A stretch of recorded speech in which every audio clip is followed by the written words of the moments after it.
අර පොඩ්ඩක් ඉතුරු කොටස තමයි මේ විදිහට ආරම්භ වෙන්නේ. ඊට මම පෙන්නන්න යන සීට්ස් වල තියෙන එක එක ඔප්ෂන්ස් වල. මේ තියෙන ඩිජිටල් බෝඩ්ස් වල හැම දෙයක්ම මේ කියන්නේ ෆ්ලයිට් එක දැන් අපි යන ෆ්ලයිට් එකේ හැම විස්තරයක්ම මේකෙන් බලා ගන්න පුළුවන්.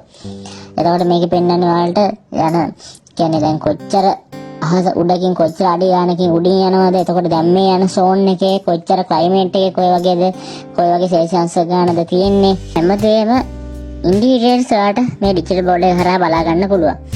එතකොට දැන් මේ මගේ අතේ තියෙන්නේ දැන් මේ ෆ්ලයිට් එකේ සර්ව් කරන ලන්ච් මෙනු එක. දැන් ඇත්තට මේකේ අර කෝස් බයි කෝස් තමයි තියෙන්නේ. ඒ කියන්නේ සැලඩ් එකක් තියෙනවා.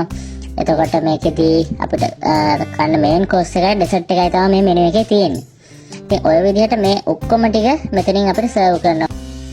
ඔන්න තියෙනවා ඔයාලා කල්පනා කර කර හිටපු ප්‍රශ්නෙට උත්තරේ. ඉතින් ඒක නිසා ඔයාලා බය නැතුව කන්න බොන්න කාලා පිළිසිදුව පිළිවෙලකට මෙතන ගිහිල්ලා ඒ වැඩෙත් කරලා එළියට එන්න.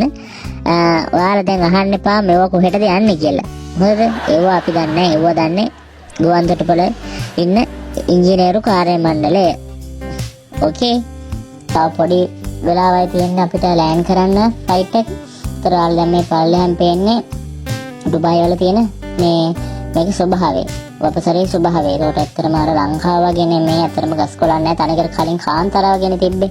එතන දැන් ඒ කාන්තාර තියෙන විදිහ තමයි දැන් මේ ඔයාලා සමහරවිට වීඩියෝස් වල වගේ දැකලා ඇති ඩුබායි කොච්චර දිනුනොද කියලා. අපි කියන්නේ saya apa lagi saya mau dapat dia lagi nak dapat dia mau naik ke selama flight yang naik flight yang banyak naik ke sana mana mau ya dah kalau kita sama dia lagi ni ya mau ada mana dia ada mana dia pernah naik lagi mau saya naik dia dapat apa ini kita kita untuk